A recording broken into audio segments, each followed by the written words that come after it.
አርእስተ ዜና በኢትዮጵያ የሰብአዊ መብት ተሟጋች በአስቸኳይ ድጋፍ ካልተደገፈ ሙሉ በሙሉ ሊፈራረስ እንደሚችል አስጠነቀቁ። የዩናይትድ ስቴትስ የውጭ ጉዳይ ሚኒስትር ማርኮ ሩቢዮ ኢትዮጵያ ለጋዛ የጸጥታ ኃይል እንድታዋጣ መጠየቃቸው ተሰምቷል። በጋዛ በትምህርት ቤት ላይ በተፈጸመ የእስራኤል ጥቃት 6 ሰዎች መሞታቸው ተነገረ። ቲክቶክ በአሜሪካ ድርሻውን ማካፈሉ ተሰማ። ኢራናዊው አቂል ኬቫሬዝ ከሞሳድ ጋር ተባባሪ ሆኖ በመገኘቱ ዛሬ ጠዋት ከፈጅር አዛን በኋላ በሞት ፍርድ ተቀጣ። ቻት ጂፒቲ $3 ቢሊዮን ገቢ ያገኘ። አሰላሙ አለይኩም ወራህመቱላሂ ወበረካቱ። ክብራትና ክብራን የነጃሺ ቲቪ የምሽት መረጃ ተመልካቾቻችን እንደምን አምሽታችኋል? ከመረጃዎቹ ጋር ሰኢድ መሐመድ ነኝ። አብራችሁን ቆዩ። የአዲስ አበባ እስልምና ጉዳዮች ከፍተኛ ምክር ቤት የተቋሙን አቅም በማጠናከር ሂደት ውስጥ ህዝበ ሙስሊሙ የበኩሉን አስተዋጽኦ እንዲያበረክት ጠየቀ። ምሁራን በእውቀታቸው፣ ባለሀብቶች በገንዘባቸው እንዲሁም ወጣቶች በጉልበታቸው መላው ማህበረሰብ ወቅፍ እንዲሰጥም ደግሞ ተጠይቋል። ዝርዝሩን ሀያት ከማል እንደሚከተለው አጠናቅረዋለች። የአዲስ አበባ እስልምና ጉዳዮች ከፍተኛ ምክር ቤት ህዝበ ሙስሊሙ ወቅፍ እንዲሰጥ ጠይቋል። ከወራት በፊት ከተካሄደው ምርጫ በኋላ ህዝበ ሙስሊሙን እያስተዳደረ የሚገኘው የአዲስ አበባ መጅሊስ አመራር ጠንካራ ተቋም መመስረት ቀዳሚ ተግባሩ እንደሆነ አስታውቋል። ይህንን ያሉት ኡስታዝ ሸሃቡዲን ሸህ ኑራ አባሎኮ የአዲስ አበባ እስልምና ጉዳዮች ከፍተኛ ምክር ቤት ዋና ጸሐፊ ሲሆኑ ለነጃሺ ቲቪ በላኩት መግለጫ ላይ ነው መልእክታቸውን የተናገሩት። ህዝበ ሙስሊሙ ለመጅሊስ በሚችለው ሁሉ የበኩሉን አስተዋጽኦ እንዲያደርግና የተቋሙን ዓላማ እንዲደግፍ በተቻለው ሁሉ ወቅፍ እንዲሰጥም ጠይቀዋል። የተለያዩ አቅጣጫዎችን አስቀምጠው ከህብረተሰቡ ጋር በመተባበር በጽኑ መሰረት ላይ የቆመ የሙስሊሙ ኡማ ተቋም እንደሚያስፈልግም ተናግረዋል። ለረጅም ዓመት ሪዚሊያንት ሆኖ ለረጅም ዓመት ችግሮችን ተቋቁሞ መሄድ የሚችል ጠንካራና ጽኑ መሰረት ላይ የቆመ ተቋም መገንባት አለብን የሚል አንዱ የመጀመሪያው እሳቢያችን እሱ ነበረ። ተቋሙ ምን ያስፈልገዋል? ምንስ ጠንካራ ጎን አለው? ያለፈው አሰራርስ ምን ይመስል ነበር ብሎ ተቋሙ የተደራጀ ማጣሪያና ፍተሻ አድርጎ ወደ ስራ እንደገባ የተናገሩ ሲሆን በሂደቱም በርካታ ችግሮችና ጥሩ ጎኖች በመጅሊሱ የታዩ እንደነበር ገልጸው የተገኙ ችግሮችን በመፍታት አዳዲስ አሰራሮችን አካቶ የነበሩ ጥሩ ጎኖች ላይ ደግሞ በርትቶ ለመስራት አቅጣጫ እንደተያዘም ተናግረዋል። ዳይሬክቶሬቶች ጋር ተወያይተናል። በውስጥ ጠቅላላ ሰራተኛውንም አግኝተናል። በተለይ ከዳይሬክቶሬቶቹ ጋር በተወያየንበት ሰዓት ሰፊ የሆነ የስራ ማነቆ ያሉትን ነገር አንስተውልናል። እነሱ አንዱ የስትራቴጂያችን አካል ይሆናሉ ማለት ነው። እነዚህ ችግሮች እንደ መረጃ ወስደናል። አሁንም በተደጋጋሚ ከሰራተኞች የምንወስዳቸው መረጃዎች ደግሞ አሉ። በቅርብ የሚሞሉ ኩዌሽነሪዎች አሉ ዲቨሎፕ እየተደረጉ ምናልባት ወደ አማርኛ መቀየር ብቻ ነው የሚቀረው። እነሱ ወደ አማርኛ ተቀይረው መረጃ ከተሰበሰበ በኋላ ስትራቴጂ ስንሰራ እነዚህን ችግሮች ሊቀርፉ የሚችሉ ስትራቴጂዎችን ነው የምንሰራው። በተደረገው የማጣራትና የግምገማ ስራም ተቋሙ በርካታ የእድገት ማነቆች እንዳሉበት መታየቱን ኡስታዝ ሸሃቡዲን አንስተው ከችግሮቹ መካከልም ዋነኛው የአዲስ አበባ መጅሊስ የፋይናንስ ችግር ማለትም የገቢ እጥረትና ከዘመኑ ጋር አብረው የዘመኑ አሰራሮች አለመኖር ዋነኛዎቹ ችግሮች እንደሆኑ አንስተዋል። ችግሩን በአጭር ጊዜ ቀርፎ የተሻለ አገልግሎት መስጠት እንዲቻልም የመፍትሄ ሀሳብ ተብለው የተለዩ ነጥቦችን አንስተዋል። የመስጂድ አካባቢ ሱቆችን ማስፋፋት፣ የተጀመሩ የመስጂድ ግንባታዎችን አጠናቆ የገቢ ምንጫቸውን በማስፋት ጭምር የፋይናንስ ችግሮችን ለአንዴና ለመጨረሻ ጊዜ ለመቅረፍ እንደሚሰራ ተናግረዋል። እስከታች ላለው መዋቅር እንኳን ገና ሙሉ በሙሉ ደሞዝ የመክፈል አቅም የፈጠረ ተቋም አይደለም። ይሄ ደግሞ ተቋሙ ስለማይፈልግ አይደለም። የተቋሙ የፋይናንስ አቅም ደካማ ስለሆነ በቂ ስላልሆነ ነው። አብዛኛው የሚገባው ገቢ በብዙ ደሞዝ ነው የሚወጣው። እስካሁን ራሱ የሚከፈለው ፐርመንዝ እስከ 7 ሚሊዮን አካባቢ የሚጠጋ ደሞዝ ነው የሚከፈለው። ከዛ አንጻር የመስጂዶች አካባቢ ያሉ የንግድ ቤቶችን የማስፋፋት ስራዎች ይሰራሉ። ፔፐርለስ የሆነ ኤንቫይሮንመንት መፍጠር አለብን። ከወረቀት ህይወት መውጣት መቻል አለብን። ዲጂታል ማድረግ አለብን። ያለንበት ቦታ ሆነን ስራዎችን ማሳለጥ የምንችልበት ሲስተም መዘርጋት መቻል አለብን። በተጨማሪም የአዲስ አበባ መጅሊስ አዲሱ አወቃቀር በርካታ የማህበረሰብ ክፍሎች የተካተቱበት እንደሆነ ኡስታዝ ሸሃቡዲን አንስተው በዋናነትም ዑለማዎች፣ ወጣቶች እንዲሁም ሴቶች፣ ምሁራኖችና የስራው ማህበረሰብ ማለትም ነጋዴዎች የተካተቱበት እንደሆነ ተናግረዋል። የእነዚህ አካላት ጥምረት እንዲሁም መናበብ አመርቂ ውጤቶችን ያስገኛል ተብሎ ስለሚታመን ሁሉም በአንድነት እንዲቆሙም ጠይቀዋል። በይፋ በመጅሊሱ ከታቀፉት ውጪ ደግሞ ያለው ህዝበ ሙስሊም ነጋዴው ማህበረሰብ በገንዘቡ እንዲሁም ለሌሎች የስራ እድልን በመፍጠር መጅሊሱን እንዲያግዝ፣ እውቀት ያለው ደግሞ ከእውቀቱ ወቅፍ እንዲያደርግ፣ ሁሉም ማህበረሰብ የተሰማራበትን ሙያ ይዞ በሙሉ አቅሙ መጅሊሱን እንዲያግዝም ጠይቀዋል። በተለይ ነጋዴው ማህበረሰብ አላህ ተባረከ ወተዓላ በእጁ ገንዘብን ያስቀመጠ ማህበረሰብም እንደዚሁ በተቻለ አቅም ይሄን ተቋም ከማድረግ አኳያ የሚሰሩት ስራ በዚህ ተቋም ላይ ወቅፍ ነውና በጣም ራሳቸውን ተደራጅቶ ለአንድ ሰው ለሁለት ሰው ሊከብድ ይችላል። ግን ተደራጅቶ እየመጡ ፕሮጀክት ስጡን እያሉ ፕሮጀክት እየተቀበሉ ቢሰሩ እስቲኛ ምን እንስራ እያሉ እየተደራጁ መጥቶም ጠይቆ መቀበል አለባቸው ብዬ ነው ማምነው። እየተከፋፈሉ በቃ 10ም ባለሀብት ሆኖ 20ም ባለሀብት ሆኖ መጥቶ ይሄን ፕሮጀክት ስጡን ብሎ መስራት የሚችልበት ሁኔታ መፈጠር አለበት ነው። ምሁራኑ ዘርፍ ተቋምን ከመገንባት አኳያ በጣም ብዙ ነገር መስራት ይችላል ሐቂቀታን። ምክንያቱም የተማረው ትምህርት ተቋም እንዴት ይገነባል፣ ተቋም እንዴት ያድጋል፣ ተቋም እንዴት ይሻገራል የሚለውን ነገር በአካዳሚክ ትምህርት ቀስመዋል። ሌሎችም የስትራቴጂ ባለሙያዎችን ብንል አሁን በመንሰራቸው ስትራቴጂዎች ላይ መተው ግብአት ሊሰጡን ይችላሉ። የተለያዩ የቴክኖሎጂም የኮንስትራክሽን የአርኪቴክቶች ብንል ዲዛይን ለማንሰራት በጣም የምንፈልጋቸው በጣም ያለን ቦታዎች ማናጅመንቱም የሊደርሺፑም ከዛ ውጪ ያለውም የኢንጂነሪንጉም የአይቲውም የሚዲያውም ኤቭሪባዲ እዚህ ውስጥ ኢንፑት ሊኖረው ይገባል የሚል እምነት ስላለኝ ምሁራኖች ባላችሁበት ዘርፍ እዚህም በከፍተኛ ምክር ቤቱ ብትመጡ በራችን ክፍት ነው። እንደዚያውም በየዘርፉ በየክፍለ ከተማው ያሉ ምሁራኖች ጋር በመታገዝ ደግሞ ክፍለ ከተማ ላይም ወረዳዎች ላይም ያሉ ተቋም ሊያደርግ የሚችል ነገር ላይ በተቋማዊ ግንባታ ላይ ትልቁን ሚና መጫወት ይችላሉ። በመጨረሻም ተቋምን መገንባት የአንድ ግለሰብ ሚና እንዳልሆነ አንስተው ሁላችንም በትብብር ለኡማው ኩራት የሆነ ጠንካራ ተቋም በጋራ እንገንባ ሲሉ ኡስታዝ ሺሃቡዲን የአዲስ አበባ እስልምና ጉዳዮች ከፍተኛ ምክር ቤት ዋና ጸሐፊ በነጃሺ ቲቪ በኩል መልእክታቸውን አስተላልፈዋል። ስለዚህ ሁሉም ሰው ሲተባበር ተቋም ያደርገውና ነገ የሚኮራበት እዛ ጋር ሲጮህ መብቱ ሲነካ ሩጦ የሚደርስለት መብቱን የሚያስከብርለት ተቋም ይሆናል ማለት ነው። ስለዚህ ለወደፊቱም ለልጆቹ ከሂጃብ ጋር ከኒቃብ ጋር ከምናምን ጋር ተያይዞ የሚነሱ ነገሮች በጣም ትንሽ እንደው መካከለኛ የሆነ ተቋም እንኳን ብንገነባ መካከለኛ አቅም እንኳን ያለው ተቋም ብንገነባ በቀላሉ ልንፈታቸው የምንችላቸው ነገሮች ናቸው። ለመፍታት የሚከብድ ነገር አይደለም ሐቂቃ። ግን ተቋም እንደ ተቋም ጠንካራ ሲሆን ብቻ ነው ይሄን ማድረግ የሚችለው። ሁሉም ሰው ባለበት ተሳትፎ ሐሳብ ይስጠን፣ እናዳምጠዋለን። ከሐሳብ ከመስጠት ጀምሮ በጉልበት ከመሳተፍ ጀምሮ በገንዘቡ በእውቀቱ ሁሉም ሰው የኔ ብሎ ተቋሙ ላይ ሲተባበር ወላሂ ተአምር መስራት እንችላለን።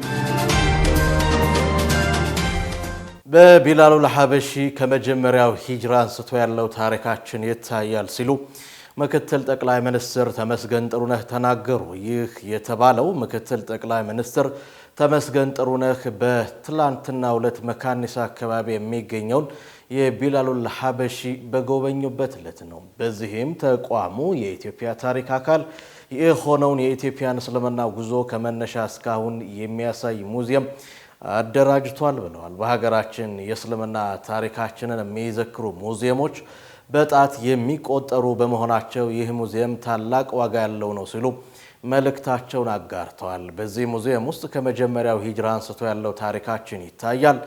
ኢትዮጵያ የብዙ ሰሃባዎች ማረፊያ፣ የታላላቅ ዓሊሞች መገኛ፣ የአስደናቂ እስላማዊ ቅርሶች መናኸሪያ ናት ብለዋል።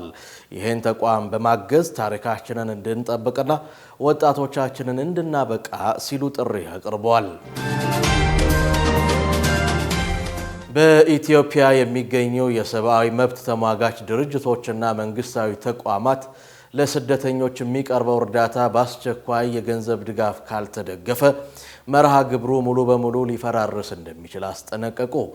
የኢትዮጵያ ስደተኞችና ተመላሾች አገልግሎት፣ የተባበሩት መንግስታት ከፍተኛ የስደተኞች ኮሚሽን ዩኤንኤችሲአር እና የዓለም የምግብ ፕሮግራም ባወጡት የጋራ መግለጫ በአሁኑ ወቅት በኢትዮጵያ የሚገኙ ከ1.1 ሚሊዮን በላይ ስደተኞች የህይወት አድን አገልግሎት መቋረጥ ስጋት ደቅኖባቸዋል።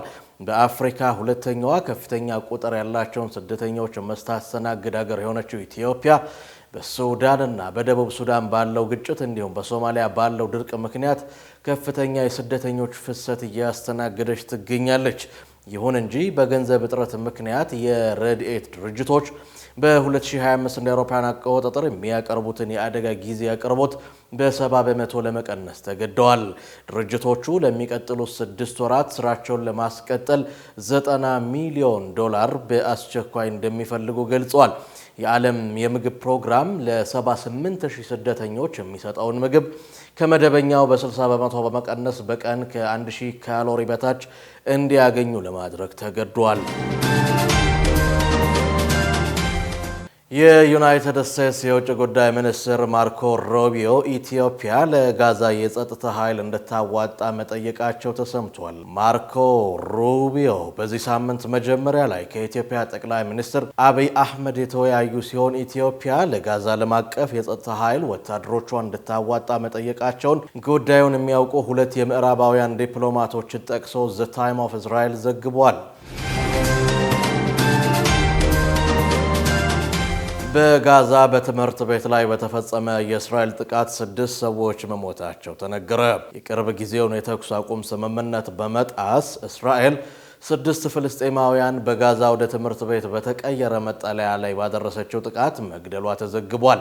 በጥቃቱ ሕፃናቱን ጨምሮ ቁጥራቸው በውል ያልታወቁ ሰዎች መቁሰላቸው ተነግሯል።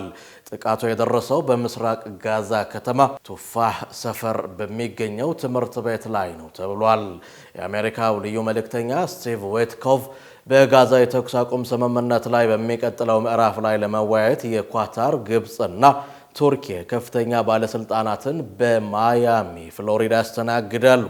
የአሜሪካ የውጭ ጉዳይ ሚኒስትር ማርኮ ሩቢዮ ሐማስን ትጥቅ ማስፈታት ይገባል ሲሉ ያሳሰቡ ሲሆን አንድ የሐማስ ከፍተኛ ባለስልጣን በበኩላቸው ንግግሮቹ የእስራኤልን የተኩስ አቁም ጥሰቶች ለማስቆም መሆን አለባቸው ብለዋል።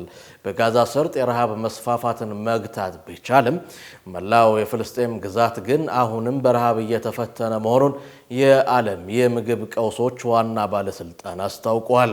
እንደ አውሮፓውያኑ አቆጣጠር ከጥቅምት 2023 ጀምሮ የጀመረው በእስራኤል ሐማስ ጦርነት ቢያንስ 7669 ፍልስጤማውያን ሲገደሉ ከ71000 በላይ መቁሰላቸውን መረጃዎች ያመለክታሉ። በእስራኤል በኩል በድምሩ 1139 ሰዎች መገደላቸውንና 200 ያህሉ መማረካቸውን የዘገበው አልጀዚራ ነው። ኢራናዊው አቂል ኬቫርዝ ከሞሳድ ጋር ተባባሪ ሆነው በመገኘቱ ዛሬ ጠዋት ከፈጅር አዛን በኋላ በሞት ፍርድ ተቀጣ። ኬቫርዝ ከእስራኤል መንግስት ጋር ቀጥተኛ ግንኙነት የነበረው ሲሆን የተለያዩ የኢራን ወታደራዊና የደህንነት ተቋማትን ቀርጾ ለእስራኤል በማስተላለፍ ወንጀል ጥፋተኛ ተብሎ የሞት ፍርድ ተፈርዶበታል። የሞት ፍርዱ ሁሉንም የህግ ሂደቶች ተከትሎ በጠቅላይ ኢስላማዊ ፍርድ ቤት ከተረጋገጠ በኋላ ዛሬ ማለዳ መፈጸሙን የኢራን ሚዲያ ዘግቧል። ቲክቶክ በአሜሪካ ድርሻውን ማካፈሉ ተሰማ። ፕሬዚደንት ዶናልድ ትራምፕ ወደ ስልጣን ከተመለሱ በኋላ ቲክቶክ በአሜሪካውያን ባለቤትነት እንዳይተዳደር አሊያ ከአሜሪካ አየር እንዲወጣ ማስጠንቀቃቸውን ያወሳው የአናዶሉ ዘገባ ነው። ይህን ከ170 ሚሊዮን በላይ አሜሪካውያን የሚሳተፉበትን ገበያ ማጣት ያልፈለገው የቻይናው ባይት ዳንስ ኩባንያ ባወጣው መግለጫ የድርጅቱን የአሜሪካ ድርሻ ለአሜሪካዊ ተቋማት መሸጡን ይፋ አድርጓል። በዚህም መሰረት እንደ ኦራክል፣ ሲልቨር ሌክ እና ኤምጂኤክስ ያሉ አሜሪካዊ መሰረት ያላቸው ተቋማት የቲክቶክን 50% የአሜሪካ ገበያ ድርሻ ሲወስዱ ቲክቶክን የሚያስተዳድረው የቻይናው ባይት ዳንስ ደግሞ 19.9% ድርሻ ይኖረዋል ተብሏል። ውሉ በይፋ ባይጸድቅም ከወዲሁ ከአሜሪካ መንግስት ይሁንታ እንደሚያገኝ ያስነበበው አናዶሉ የዜና ምንጭ ነው ያለው ትርታ ኤፍኤም። የሩሲያው ፕሬዝዳንት ቭላዲሚር ፑቲን ምዕራብ ሩሲያን በአክብሮት የሚመለከቱ ከሆነ የሩሲያ ዩክሬን ጦርነት መቋጫ እንደማያገኝ ተናገሩ። ፑቲን 4 ሰዓት ተኩል ለሚጠጋ ሰዓት በቆየውና በትላንትናው ዕለት በተካሄደው ማራቶን በተሰኘው የቀጥታ ስርጭት የቴሌቪዥን ፕሮግራም ላይ ከቢቢሲው ጋዜጠኛ ስቲቭ ሮዘንበርግ ጋር ቆይታ አድርገዋል። በቃለ መጠይቁ በሩሲያ ዩክሬን ጦርነት ላይ ሩሲያ አዲስ ልዩ ወታደራዊ እንቅስቃሴዎችን ታደርግ ይሆን ወይ ተብለው ለተጠየቁት ጥያቄ ፑቲን ሲመልሱ ምዕራባውያን በአክብሮት የሚመለከቱን ከሆነ ጥቅሞቻችንንም የማይነኩ ከሆነ እኛም የማንንም ጥቅም አንነካም ብለዋል። ከዩክሬን ጋርም ምንም አይነት ጦርነት እንዲቀጥል አናደርግም ሲሉ ፑቲን ተናግረዋል። መጀመሪያውንም ሩሲያ ወደ ጦርነት ለመግባት አላሰበችም ነበር ያሉት ፑቲን አውሮፓ ከፈለገ ግን ሀገራችን አሁንም ዝግጁ ናት ብለዋል።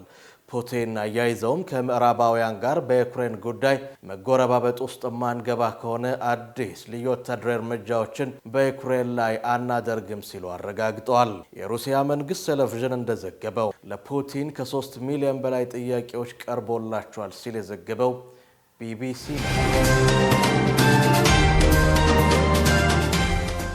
ህፃናትን ሂጃብ ማልበስ 800 ዩሮ ሊያስቀጣ ነው። አውስትራሊያ በሂጃብ ዙሪያ ያወጣችው አዲስ ህግ መነጋገሪያ ሆኗል። በአውስትራሊያ ከ14 ዓመት በታች የሆኑ ልጃገረዶች ሂጃብ እንዳያደርጉ መገዷ ተሰምቷል። ይህም ህግ አውስትራሊያ ከ14 ዓመት በታች የሆኑ ልጆች በትምህርት ቤቶች ሂጃብ እንዳይደረግ የሚከለክል ህግ ነው ተብሏል። በዚህ ህግ መሰረት አንድ ተማሪ እገዳውን ከጣሰ ከትምህርት ቤት ባለስልጣናትና ከህግ አሳዳጊዎቻቸው ጋር ተከታታይ ውይይቶች ማድረግ እንደሚኖርበት ተነግሯል።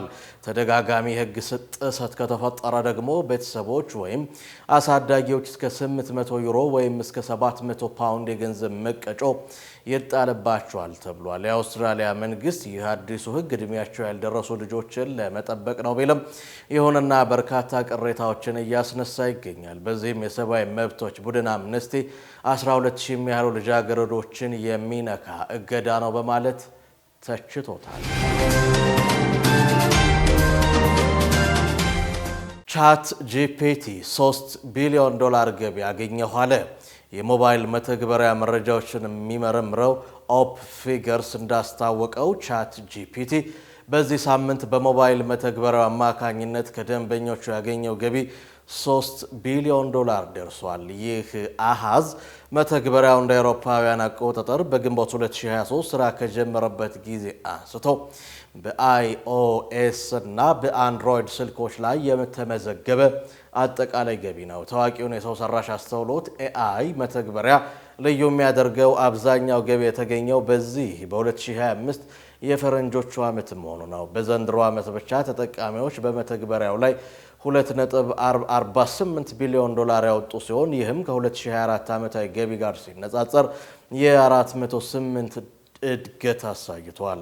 መተግበሪያው ስራ በጀመረበት ዓመት $42.9 ሚሊዮን እንዲሁም በ2024 $487 ሚሊዮን ሲያገኝ በ2025 ደግሞ $2.48 ቢሊዮን በማስገባት እጅግ ፈጣን እድገት አሳይቷል። ቻት ጂፒቲ የ$3 ቢሊዮን የገቢ ደረጃ ላይ ለመድረስ የፈጀበት ጊዜ 31 ወራት ብቻ ነው። ይህ ውጤት እንደ ቲክቶክ 58 ወራት፣ ዲዝኒ ፕላስ 42 ወራት እና ኤችቢኦ ማክስ 46 ወራት ካሉ ግዙፍ ቴክኖሎጂ ውጤቶች በበለጠ ፍጥነት የተመዘገበ መሆኑ አስገራሚ ሆኗል። የኤለን መስክ ኩባንያ ውጤት የሆነው ግሮክ ኤአይ ከሌሎች የሰው ሰራሽ አስተውሎት ተፎካካሪዎች በተሻለ ሁኔታ ከቻት ጂፒቲ ጋር ተመሳሳይ የሆነ የገቢ እድገት አቅጣጫ እያሳየ እንደሚገኝም መረጃዎች ያመለክታሉ። ዘገባው የቴክ ክራንች። ከሀገር ውስጥ እንዲሁም ከውጭ ምንጭ ያጠናቀርናቸውን መረጃዎች የተከታተላችኋቸውን ይመስላሉ።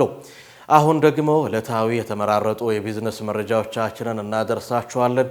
ሀያት ሰኢድ አዘጋጅተዋለች። የኢትዮጵያ የማህበረሰብ ዘር ባንኮች ኔትወርክ በይፋ መመስረቱ ተሰምቷል። ከ10700 በላይ አርሶ አደሮችን ተጠቃሚ ያደረጉ 53 የማህበረሰብ የዘር ባንኮች አቅማቸውን ለማጠናከር ትስስር መፍጠራቸውን የግብርና ሚኒስቴር አስታውቋል። የኢትዮጵያ ብዝሃ ሕይወት ኢንስቲትዩት ዋና ዳይሬክተር ዶክተር ካርታ ካስኬ የኢትዮጵያ የማህበረሰብ ዘር ባንኮች ኔትወርክ የዘር ሉዓላዊነትን ለማረጋገጥ ጉልህ አስተዋጽኦ እንደሚኖራቸው ገልጸዋል። ጥራቱና ደህንነቱ የተጠበቀ ዘር ለአርሶ አደሩ ተደራሽ ለማድረግ ያሉትን የዘር ባንኮችን ማጠናከርና አዳዲስ ባንኮችን መመስረት እንደሚገባም ተጠቁሟል። በአማራ ክልል የአሳ ሀብት ልማት ሽፋንን ለማሳደግ እየተሰራ መሆኑ ተነግሯል። የአማራ ክልል እንስሳትና አሳ ሀብት ልማት ቢሮ የአሳ ቴክኖሎጂ ባለሙያ የሆኑት አቶ አበበ ፋንታሁን አሁን ላይ በክልሉ ዓመታዊ የአሳ ምርት ከ40,000 ቶን በላይ መድረሱን ገልጸዋል። በ2018 በጀት ዓመት በአዳዲስ የውሃ መገኛዎች ላይ 1.1 ሚሊዮን የአሳ ጫጩት ለማሰራጨት ታቅዶ በ5 ወራት ውስጥ 600,000 በላይ ጫጩቶችን ማሰራጨት ተችሏል ብለዋል። በደብረ ብርሃን ከተማ አስተዳደር በሚገኙ 3 ግድቦች ላይ አሳ ለማርባት ስራ መጀመሩን ጠቅሰው ለአካባቢው ስነ ምህዳር ተስማሚ የአሳ ጫጩቶች ወደ ግድቦቹ እንዲገቡ እየተደረገ ነው ሲሉም ተናግረዋል። በተጨማሪም ለአሳ እርባታ ተስማሚ የሆኑ 30 ወረዳዎች ተለይተው አርሶ አደሮች አሳ እንዲያረቡ የሚያስችሉ ከ400 በላይ ኩሬዎች ተዘጋጅተው የጫጩት ስርጭት እየተከናወነ እንደሆነም ጠቁመዋል። የደብረ ብርሃን ከተማ አስተዳደር እንስሳትና አሳ ሀብት ልማት ጽሕፈት ቤት ኃላፊ ታሪኳ እሸቱ በከተማ አስተዳደሩ በሚገኙ 3 ግድቦች ላይ አሳ ለማርባት የሚያስችል ስራ ተጀምሯል ብለዋል። ዘርፉን በማስፋት የማህበረሰቡን ተጠቃሚነት ከማረጋገጥ ባሻገር የስራ ዕድል መፍጠሪያ ለማድረግ እየተሰራ እንደሆነ ጠቅሰው በዘርፉ የተደራጁ ወጣቶችን ለማብቃት ስልጠና እየተሰጠ መሆኑን ተናግረዋል። ኢትዮጵያና ኬንያ የድንበር ንግድ ስምምነት ተፈራረሙ። የንግድና ቀጠናዊ ትስስር ሚኒስትር ካሳሁን ጎፌና የኬንያ የኢንቨስትመንት ንግድና ኢንዱስትሪ ካቢኔ ሴክሬታሪ ሊ ኪያንጁን ስምምነቱን ተፈራርመዋል ተብሏል። ካሳሁን ጎፌ ስምምነቱ የንግድ እንቅፋቶችን በመቀነስ አነስተኛ መጠን ያለው ድንበር ተሻጋሪ ንግድን የሚያጠናክር መሆኑን ገልጸዋል። በተለይም በአሁኑ ጊዜ አብዛኛዎቹን መደበኛ ያልሆኑ ድንበር ተሻጋሪ ነጋዴዎች በተለይም ለሴቶችና ወጣቶች ግልጽና ሊገመት የሚችል ማዕቀፍ የሚፈጥር ነው ብለዋል። በተጨማሪም የጉምሩክ አሰራሮችን ቀላል በማድረግና ሰነዶቹን በማስማማት ደህንነቱ የተጠበቀ ህጋዊና ዘላቂ የኢኮኖሚ እንቅስቃሴ እንዲፈጠር ያደርጋል ተብሏል። ይህ ስምምነት ወደ ሙሉ ትግበራ ሲገባ የንግድ እድሎችን የሚያሰፋ ሲሆን የሁለቱ ሀገራት መንግስታትና የግሉ ዘርፍ በጠንካራ ቅንጅት መስራት ይኖርብናልም ብለዋል።